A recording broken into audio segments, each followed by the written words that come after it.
네, 정지용의 향수 수업 해보도록 하겠습니다. 일단 정지용 시인의 시의 특징이 무엇인가부터 출발해야 돼요. 저번 시간에 우리 그 슬픔이 기쁨에게 하면서 서, 정, 갈래의 특징은 다 공부했고요. 자, 이어서 정지용. 정지용 시인은 이제 일제강점기 때의 시인인데요. 특히 감각적 이미지즘이라는 말을 기억해두면 좋을 것 같아요. 그러니까 예를 들면요, 감각적 이미지즘이라는 말의 뜻이 뭐냐면 시는 정서를 드러내는 거라고 했잖아. 그 정서가 눈에 안 보이지. 그 선생님이 그 정서를 형상화해야 된다고 했잖아요. 얘는 감각적으로 형상화하는 거야. 감각이 뭐야? 시각, 청각, 후각, 촉각, 미각, 공감각. 그래서 자, 어떤 정서를 얘가 드러낼 것 같아? 지금 제목이 뭐야? 향수가 무슨 뜻이에요? 고향에 대한 그리움. 이거 퍼퓸 아니야, 얘들아. 고향에 대한 그리움이 향수예요. 네? 고향을 그리워하는 마음. 벌써 주제를 말했지. 주제가 고향에 대한 그리움이야. 근데 그리움이 안 보이지. 그래서 그 그리움을 감각적으로 형상화할 거예요. 5개로. 그래서 어떤 고향의 모습이 떠오르는지 그게 포인트야. 어떤 감각인지 한번 보도록 하겠습니다. 자, 향수, 고향에 대한 그리움.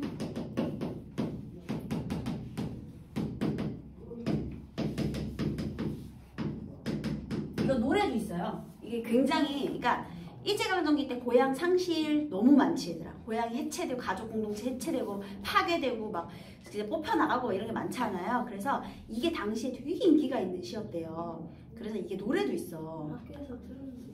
어우, 그 되게 지루한 노래, 그지? 가곡 같은 거. 막 되게 목소리 낮은 사람. 그 이제 바리톤으로 막, 그지? 그래서 그런 게 되게 인기가 있었다라는 겁니다. 나중에 또 들어보세요. 진짜 잠 올 때 좋아요. 일단은. 자, 이제 읽어볼게요. 넓은 벌 동쪽 끝으로 옛이야기 지줄대는 실개천이 휘돌아 나가고, 그 다음에 그 얼룩배기 항소가 해설피 금빛 게으른 울음을 부르는 곳, 그곳이, 나 이거 다 쓸 거 아니고 여기 지금 1년이라서 많이 쓰는 거야. 그곳이 차마 꼬맨들 사실이야. 이게 1년이에요. 근데 누가 봐도 지금 굉장히 눈에 띄는 부분들이 있어요. 바로 그게 어느 부분일까요? 이 부분이죠. 이게 뭔데? 오, 후렴구가 있네. 어머, 그러면 후렴구가 있으면 이 후렴구의 기능이나 후렴구의 효과를 물어보는 문제도 꼭 나오겠네요. 그죠? 일단 반복이 되니까 뭘 형성할까요? 운율을 형성하겠죠. 같은 자리에 계속 있으니까 구조적으로 안정감, 통일성 이런 것들을 부여하겠죠. 이건 형식적인 구성 요소예요. 그죠? 지금 선생님 말한 건 형식적인 효과. 정리해서 적어줄게. 자, 그러면 내용도 한번 볼게요. 일단 앞에를 봐야 되겠죠? 자, 여기에 넓은 벌의 동쪽 끝으로 실개천이 휘돌아 나간대요. 그러면 얘가 생각하는 고향을 한번 떠올려 보세요. 저기 이제 고향의 모습이요. 우리 마을이 이렇게 있어. 근데 저 넓은 벌발의 동쪽 끝으로 옛이야기를 휘줄대는 이렇게 또 실개천이 이렇게 흘러서 동쪽으로 휘돌아 나가는 거야. 그리고 개천에 이렇게 둘러싸인 우리 고향 전경이 이렇게 있는 거죠. 이해되셨나요? 얘들아, 이거 멀리서 봐서 가까이서 봤어? 멀리서 봤지? 그럼 원경이지. 그 다음에 지금 여기서 개천이 우리 마을을 둘러싸고 있죠. 그러면 내가 생각하는 고향의 모습은 어떤 느낌이 들어요? 둘러싸고 있으니까 포근하고, 그치, 아늑한 느낌이 들겠죠. 개천이 우리 마을을 감싸고 있으니까, 감싸니까 포근하고 아늑한 느낌이 들겠지, 그치? 그래서 다시요. 여기 1년에서의 우리 고향은요, 뭔가 포근하고 아늑한 고향 전경의 모습이 떠올라요. 자, 그 다음에 여기도 한번 볼까요? 얼룩배기 황소가 해설피 금빛 게으른 울음을 우는 곳. 자, 그 다음은 얘가 뭘 봤어? 뭘 봤어? 네.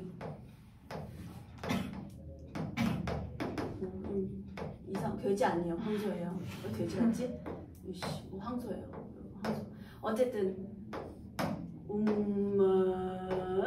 하고 우는 거야. 근데 지금 시간이 해설피라는 단어의 의미는요, 두 가지의 의미가 있는데요. 첫 번째는 해질 무렵.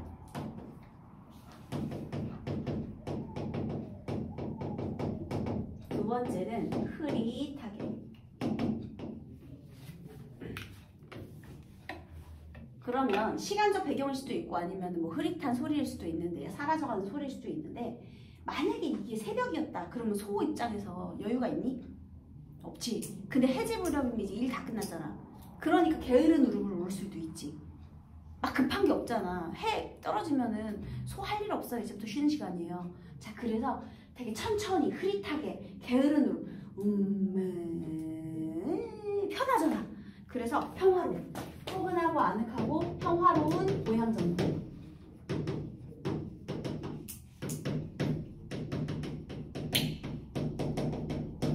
우리가 보통 뭐 평화로운 고향의 모습이 떠올랐다, 뭐 대충 니네 느낌적인 느낌으로 그렇게 막 문제를 풀면 안 되는 거야. 왜 포근하냐? 왜 평화롭냐? 이거를 생각해 봐야죠. 포근한 이유는요, 실개천이 우리 마을을 감싸고 있기 때문에 포근한 거예요. 그냥 평화로운 건 얘가 게으름을 피워도 되기 때문에 평화로운 거야. 그래서 이런 단어들을 조합해서 포근하고 아늑하고 평화로운 고향 전경의 모습이 떠올랐다라고 볼 수가 있는 거죠. 그 다음에 이제 시가 여기서 보면 이 부분은 멀리서 봤으니까 원경이죠. 그 다음 황소 보려면 가까이서 봐야 되겠죠. 근경으로의 뭐가 있는 거야? 시선의 이동이 있는 거죠. 그 다음 이제 좀 자세히 표현 방법들 몇 개 더 찾아볼게요.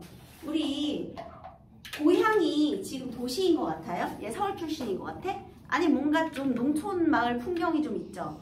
그래서 밭도 등장하는 것 같고 이연에는요. 그 다음에 우리 도시에서는 물론 여기 우리 개천 있긴 합니다. 의정부 도시예요. 하지만 보통은 이제 실개천이 마을을 안고 휘돌아 나가는 모습은 어디에서 주로 발견할 수 있어요?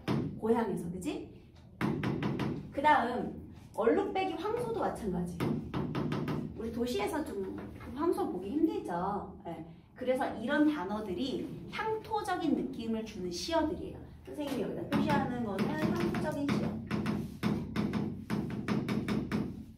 향토적인 시어를 사용하면 당연히 주제의식을 효과적으로 드러낼 수 있겠죠. 고향에 대한 그리움이니까요. 네. 자, 그 다음 이제 감각도 한번 찾아보겠습니다. 실개천이 휘돌아서 나갔대. 무슨 감각이지? 어떤 심상?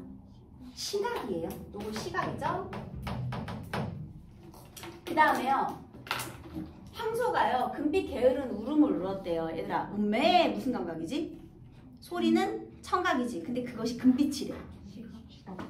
청각의 시각화. 소리를 들었어. 청각인데 그게 금빛이라고 했잖아요. 그러니까 정확하게 금빛 게으른 울음 요 부분이 뭐가 되느냐? 청각의 시각화 되는 거예요.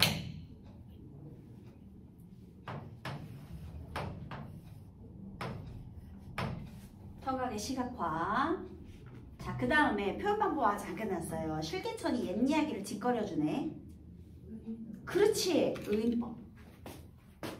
옛 이야기 지주는 실개천. 의인법.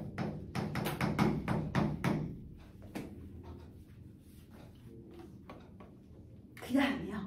우리 동사구조를 한번 볼까요? 뭐뭐 하는 곳. 그곳이 차마 꿈의 들이칠리야. 뭐뭐 하는 곳. 그곳이 차마 꿈의 들이칠리야. 뭐뭐 하는 곳, 그곳, 곳, 그곳, 곳, 그곳. 이렇게 끝나고 있죠. 그러면 1년부터 5년까지 지금 어떻게 하고 있어요? 유사한 동사구조 반복되고 있죠. 또 후렴구도 반복되고 있고요. 그지? 그래서 이것도 이제 특징이 되는 거야. 운율 형성하는 요소들이 되겠죠. 자, 이런 형식이 똑같이 반복이, 유사한 구조가 반복이 되잖아요. 통사가 문장이야, 얘들아. 문장 구조가 반복들이 되고 있고요. 자, 그 다음에 내용을 좀만 자세히 보면, 자, 금빛 게으른 울음을 우는 그곳이 차마 꿈의 들이칠리야 했죠. 그러면 그곳은 물론 우리 고향이겠지만 너네들이 이 시를 딱 들으면 이 그곳 하면 집약되는 이미지가 그곳이잖아. 그 지시어를 썼잖아요. 오메가 마지막에 남아있죠. 청각이 집약된 그곳. 1년을 딱 읽고 나면 우리 고향 하면 떠오르는 게 은매예요. 그치? 결국 은매로 끝났잖아요. 그러니까 청각이 집약된 그곳. 이렇게 물론 우리 고향이지만요. 그곳이 지금 이렇게 설명한 그곳이 차마 꼬맨들 잊히겠느냐? 잊힌다 안 잊힌다? 안 잊혀. 궁금해서 물어본 게 아니야. 무슨 법? 네, 서술법을 통해서 고향에 대한 주제의식인 그리움을 강조합니다. 차마 꿈에도 잊히지 않는다. 자, 그럼 여러분 여기에서 선생님이 후렴구에 대해서 한번 얘기를 해볼게요. 자, 먼저 이 후렴구 여기다가 이제 넓은 데다가 한번 써볼게. 후렴구의 기능인데요. 얘는 형식면에서 어떤 역할을 하느냐. 첫 번째 형식면에서요. 반복을 통해서 운율을 형성하고요. 그렇죠? 또 하나는 같은 자리 반복이 되니까 구조적인 안정감을 부여하고요. 그 다음에 형식적인 통일성을 부여하죠.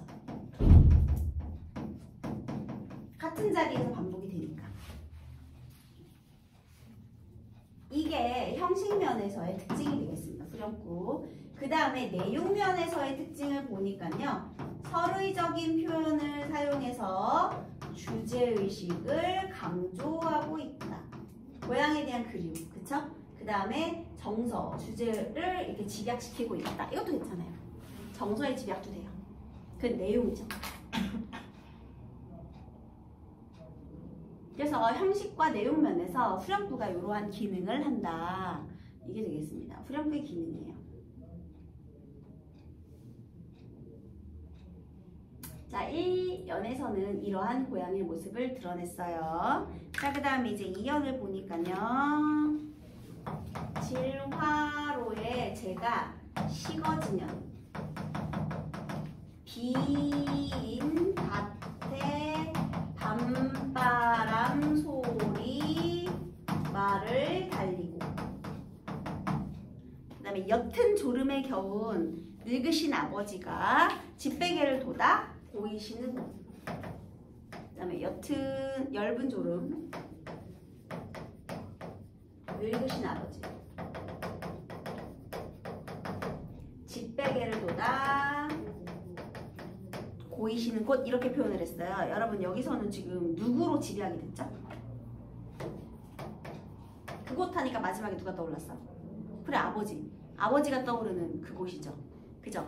그럼 다시요. 여기 한번 볼게요. 일단 질화로, 우리 도시에서 잘 볼 수 없는 물건이에요. 질그릇에 숯을 담아가지고 핫팩처럼 따뜻하게 쓰는 거거든요. 온풍기가 없어서 그래. 추워가지고. 그래서 질화로. 그 다음에 제가 식어지면, 그러면 처음에 우리 밤에 난로를 켰어요. 그 다음에 이게 식어가고 있네. 얘들아, 식어간다라는 건 뭘로 느끼는 거야? 식었네? 촉각으로 느끼는 거죠. 이거 지금 촉각이야. 그런데 식어갔잖아. 촉각을 통해서 뭘 드러내느냐? 시간의 경과를 드러내는 거야. 이제 한밤중이 지나 한 새벽 정도? 이렇게 시간의 경과가 느껴지죠? 그 다음에 빈 밭에 밤바람 소리. 누가 봐도 지금 동일한 의문이 비읍을 엄청나게 강조했죠. 반복했죠. 그쵸? 그리고 참고로 여기 미음도 이렇게 반복이 되는데 미음, 비읍 이런 거 있잖아. 이게 다 입술 소리거든요. 그래서 입술 소리, 빈 밭에 밤바람 소리 말 날리고, 요게 이 동일한 의문을 사용해서 운율을 형성한다 이렇게 해도 돼요. 비읍을 많이 썼으니까요. 자, 그 다음에 비인 시적 허용이죠. 빈이라고 해야 되는데 빈 걸 강조하려고 시적 허용했고요. 그 다음 비었대. 느낌이 어때? 막 이제도 풍요로워? 그 다음에 아늑해? 평화로워? 아니요. 휑한 느낌이지. 느낌이 어때? 비었대. 쓸쓸하지. 황량하지. 그치? 자, 그 다음에 밤 바람 소리가 말을 달린대요. 지금 휑 하는 소리가 말 날리는 것 같아. 얘도 뭐야? 청각의 시각화가 되겠습니다.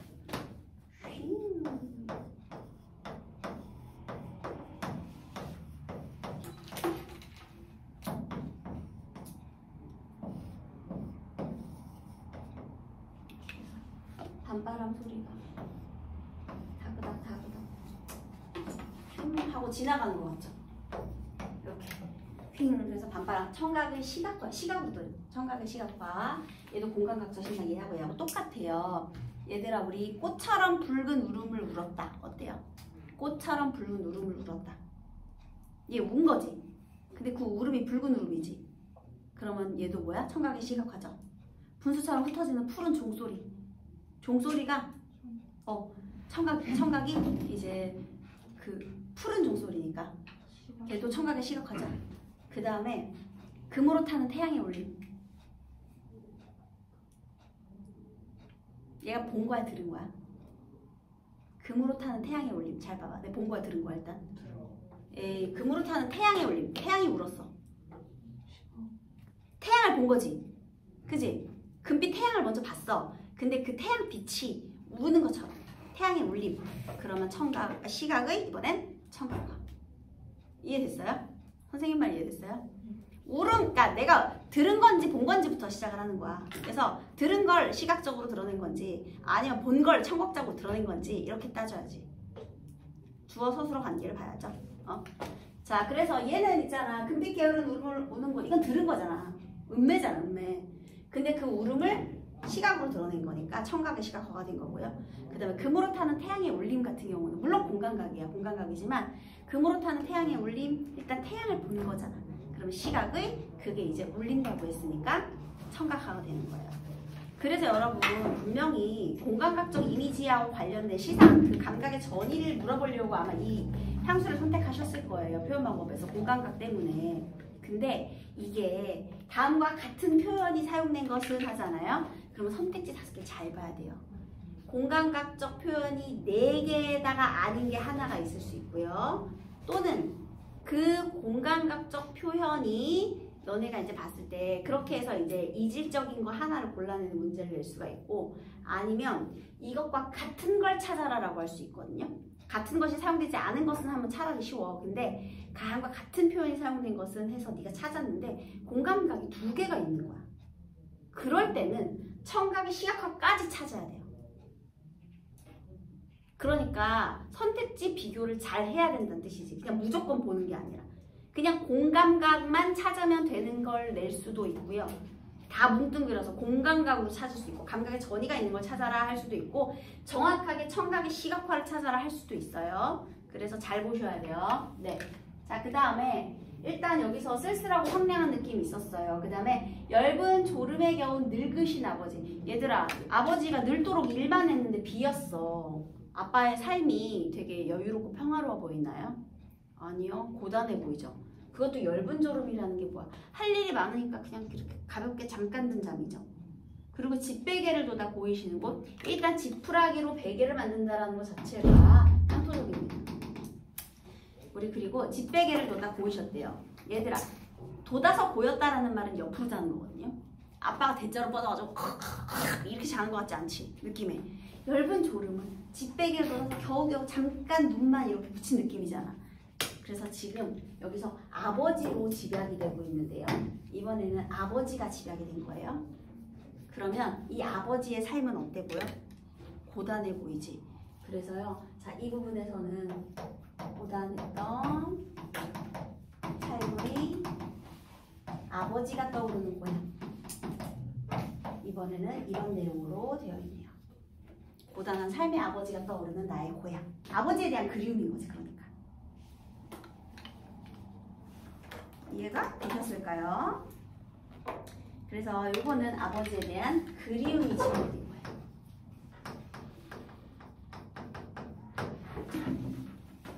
그 다음 이번엔 흙에서 자란 내 마음. 나 흙에서 자랐대. 이제 나의 유년 시절이네요. 그 다음에 파란 하늘빛이 그리워. 함부로 쏜 화살을 찾으러 풀섭 이슬의 함초롬 휘적시던 곳.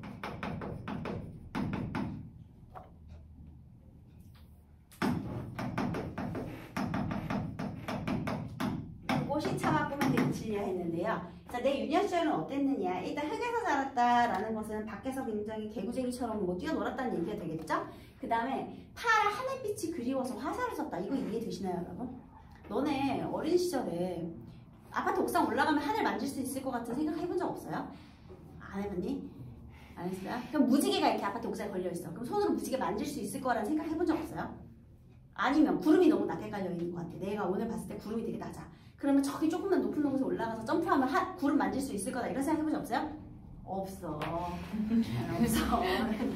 꿈이 없었네. 아니 선생님이 옛날에 그 수업 시간에 이게 사실 우리 그 뭐죠? 531인가? 그거 방학 때 했던 겨울방학 때 했던 교재에 있던 작품이잖아요. 어디서 많이 들어본 거 같죠? 그때도 얘기하긴 했는데 선생님이 무지개에 대한 환상이 엄청 많았어. 옛날에 선생님이 읽은 동화책에 무지개 끝에 난쟁이 마을이 있대.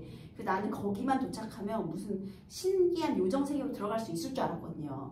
그래가지고 선생님이 어느 날 우리 아파트 옥상부터 무지개가 이렇게 시작을 하는 거야. 내가 거기를 꼭 가봐야겠는 거야. 무지개의 시작점을 볼 수 있을 것 같은 거야. 경비 아저씨랑 대판 싸웠어요. 옥상 문 열어달라고. 안 열어주시더라고요. 아파트 옥상이 잠겨있어 얘들아. 절대 안 열어준다는 거야. 그래서 막 울고불고 난리를 쳤는데도 안 열어주시더라고요. 그런 어린 시절이 있었거든요. 얘들아 어때? 꿈과 낭만의 환상적인 그런 신비스러운 분위기가 있죠. 다시요. 어린 시절에 꿈과 동경이에요.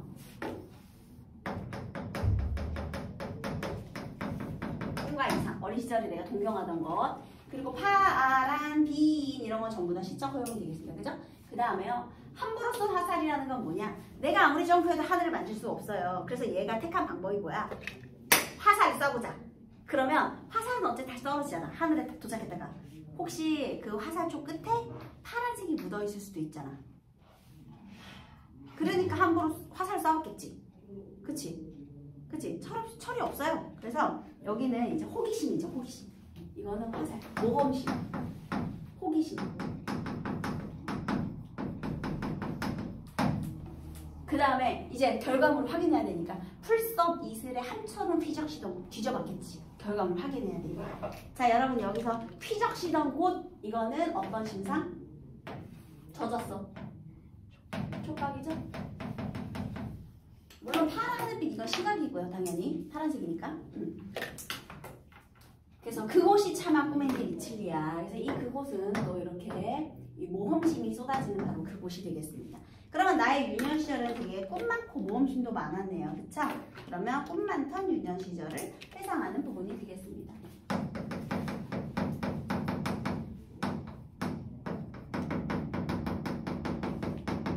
꿈 많던 유년 시절에 대한 회상.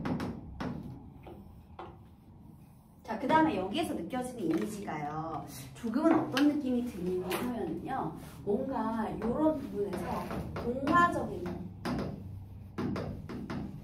그런 요소가 또 한 스푼 추가가 됐죠.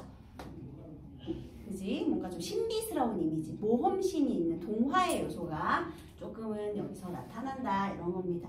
지 얘기는 되게 이렇게 아름답게 포장했으면서 그 다음 얘기 한번 보세요. 이번에는요. 전설 바다에 춤추는 박물결 같은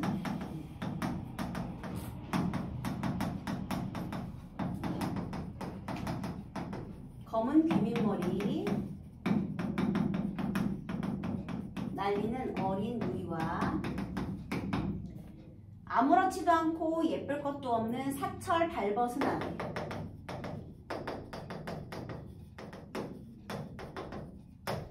따가운 햇살을 등에 지고 이삭 죽던 곳. 자, 지금 이번에 누구랑 누구를 떠올렸어요? 누이랑 아내거든요. 근데 누이의 이미지 한번 볼까요? 전설바다에 춤추는 반물결 같은. 얘들아, 반물결 같은 이거는 무슨 표현법이죠? 자, 그러면 원관념 뭐예요? 반물결의 원관념. 뭐가 반물결이야? 머리카락. 검은 귀밑머리. 얘가 원관념이에요. 검은 귀밑머리가 원관념이에요. 조심해야 돼. 바다가 원관념이 아니에요. 바다를 반물결이라고 표현한 게 아니고요. 우리 바다의 반물결, 검은 귀밑머리를 그렇게 표현한 거죠. 그러니까 어린 누이의 모습이요. 어린 누이가 굉장히 뭔가 해맑아 보이죠.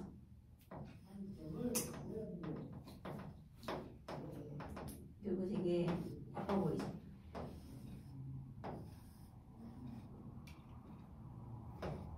웨이브진 머리를 그리지 않았어요. 귀밑머리이기 때문에. 그리고 시골에서 자랐는데 막 여신 같은 웨이브 머리 하면 이상해. 그냥 고수머리. 찰랑찰랑. 이렇게 해야 좀 어울리겠지. 그지? 얘도 흑에서 자랐는데 얘는 공주같이 컸다고 이상하잖아. 둘 다 그렇게 컸겠지. 자, 어쨌든 간에 중요한 거는 이 까만 머리를 이 반물결이라고 표현을 했는데요. 그 반물결이 어디에 속해 있냐? 전설바다. 그냥 바다가 아니야. 전설을 간직한 바다에 있는 것 같대. 자, 그러면 여기에서도 약간 이 어린 누이의 이미지가 동화적이고 뭔가 신비스러운 이미지로 그렇게 표현이 되고 있죠. 뭔가 전설을 간직한 것 같은, 숨겨진 이야기가 있을 것만 같은 느낌을 주잖아요. 그래서 귀밑머리 날리는 우리 어린 누이와 아무렇지도 않고 예쁠 것도 없는 사철 발벗은 아내. 뭐야, 얘 누이는 좋아하면서 아내는 싫어하나요? 무좀 있어? 왜 발벗었죠? 왜 사철 발벗고 있어? 그만큼 고생한다는 거지. 그래서 여기 보면 아무렇지도 않고 예쁠 것도 없다는 거 그냥 평범하다는 뜻이에요. 그 다음에 사철 발벗고 일해야 될 정도로, 발벗고 나서야 될 정도로 고생한다는 뜻이고요. 여기 뒤에 있잖아. 따가운 햇살 등에 지고 허리 필 날도 없이 계속 일했던 거야. 그러니까 아빠하고 아내는 비슷하죠. 그럼 다시 여기서 누이는 어떤 누이야? 그런 좀 동화스러운 이미지를 간직한 어린 누이와, 그리고 아내는 어때? 귀여운 어린 누이와 그 다음에 고단한 삶의 아내에 대한 회상이 되겠죠. 얘는 막 섞여있지.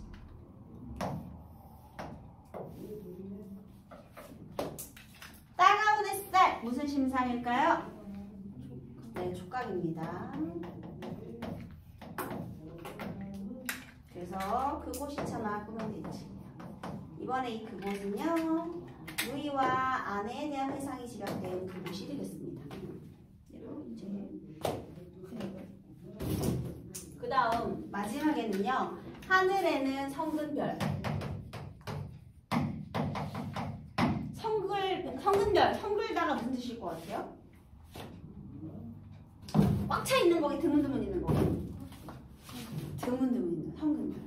이렇게. 그러니까 은하수 자리에 별이 빽빽하면 안 돼. 왜냐하면 그 뒤에 성근별이 알 수도 없는 모래성으로, 알 수도 없다라는 거, 신비스럽다는 거거든요. 발을 옮기고. 너네 그거 알지? 우리 사실은 우리가 도는 거긴 한데, 별은 그대로 있고 우리가 도는 거긴 한데, 그 별자리가 이렇게 이동하는 것처럼 보이잖아요. 우리가 돌고 있으니까. 그래서 예를 들면은 우주칠성이 이렇게 있어. 그럼 얘가 이렇게 도는 것처럼 보이죠? 다시. 일단 별이 발을 옮겼다. 이거는 무슨 법이에요? 발이 있대. 별이 발이 있대. 걸어갔대. 의법이고요. 그 다음에 시각청각, 후각청각, 미각 중에서 뭐예요?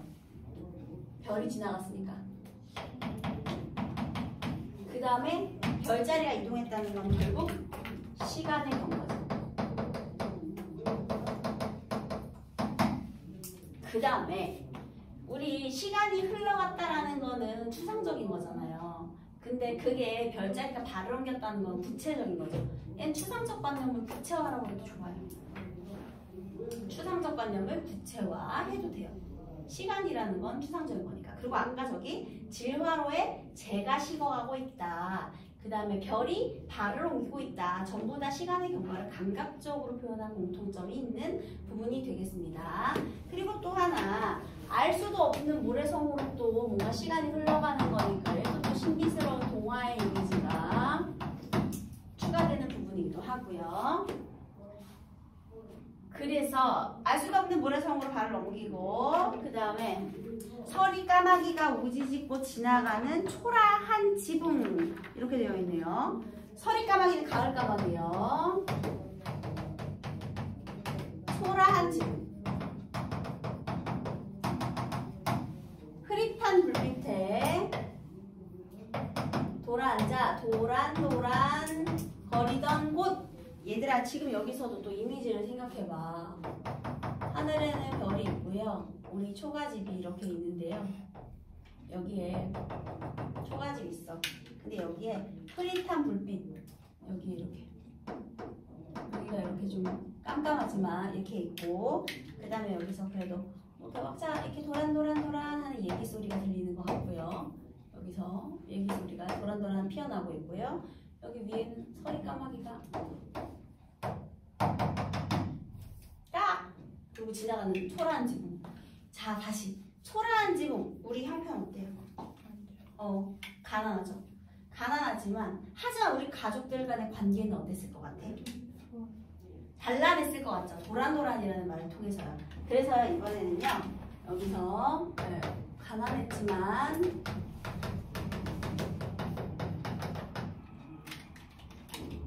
단란했던 화목했던 우리 가족 우리 고향 전경을 또 회상하고 있는 거죠. 여기도 좀 섞여 있지. 그 다음 도란도란 이거는 의성어니까 음성 상징어를 사용해서 무슨 심상을 드러내요? 도란도란 마지막에 청각까지 이렇게 드러내고 있네요. 그래서 그것이처럼 하면 되지. 지금인가 이렇게 됩니다. 자 여러분 잘 보세요. 내용이 유기적으로 마구마구 연결이 잘 되고 있나요? 인과관계에 의해서 연결되어 있나요? 이거 1년부터 5년까지 순서를 좀 바꾸면 어떨까요? 상관없지. 뭐가 먼저 나와도 상관없어. 어차피 이랬다 저랬다야. 그래서 얘는요. 구성 자체가 유기적으로 연결되었다 안 돼요. 인과적으로 구성이 되었다 안 돼요. 그럼 뭐라고 해야 되느냐? 병렬적 구성.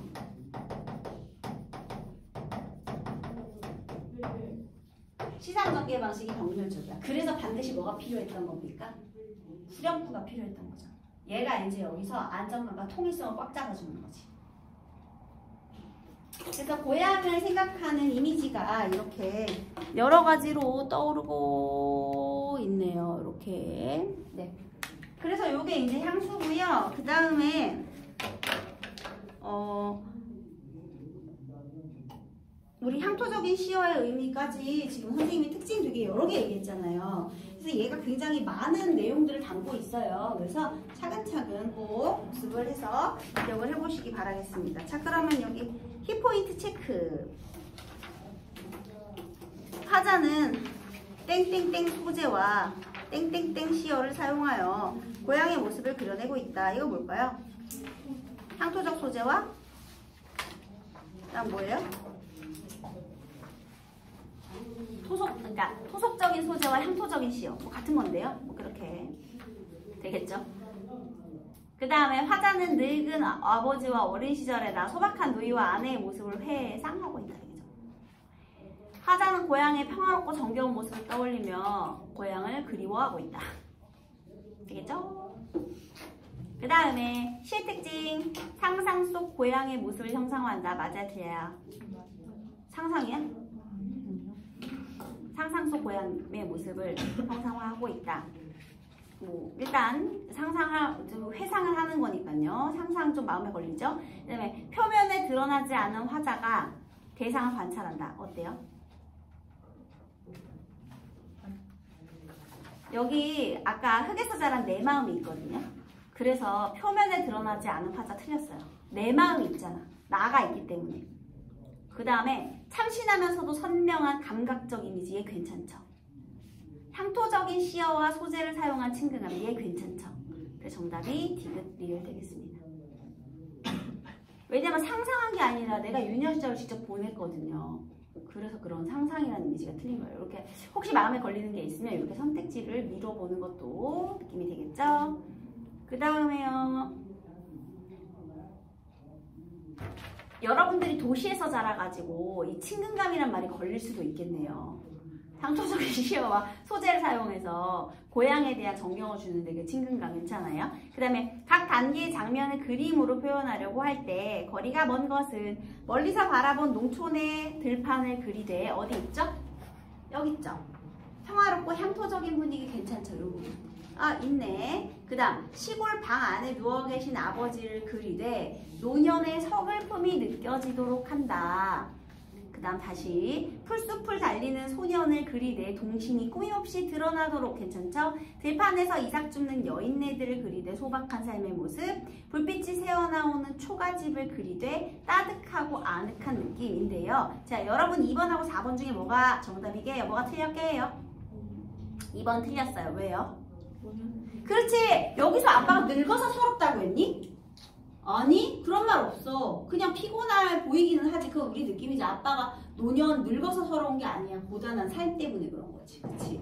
그러니까 뭐 빈곤해 보이지는 않은 거지. 노년 늙어서 서럽다 이런 게 틀린 겁니다. 자, 그 다음에요. 기억, 후렴구를 반복하면서 얻어지는 효과. 시 전체에 통일성을 부여한다. 괜찮죠? 각 연을 인과적 관계로 연결해준다. 땡. 그 다음에 시상을 매듭짓고 고향에 대한 그리움의 정서를 강조하고 운율감을 형성하고. 됐죠? 청각적 이미지를 시각적 이미지로 전이할 표현할 시구 2개 써야 돼요. 뭘 써야 돼요? 금빛 게으른 울음, 밤바람 소리, 말을 달리고. 말을 달리고 쓰면 되죠. 금빛 게으른 울음을 우는 것. 그 다음에 밤바람 소리, 말을 달리고. 이거 쓰면 됩니다. 자, 이번에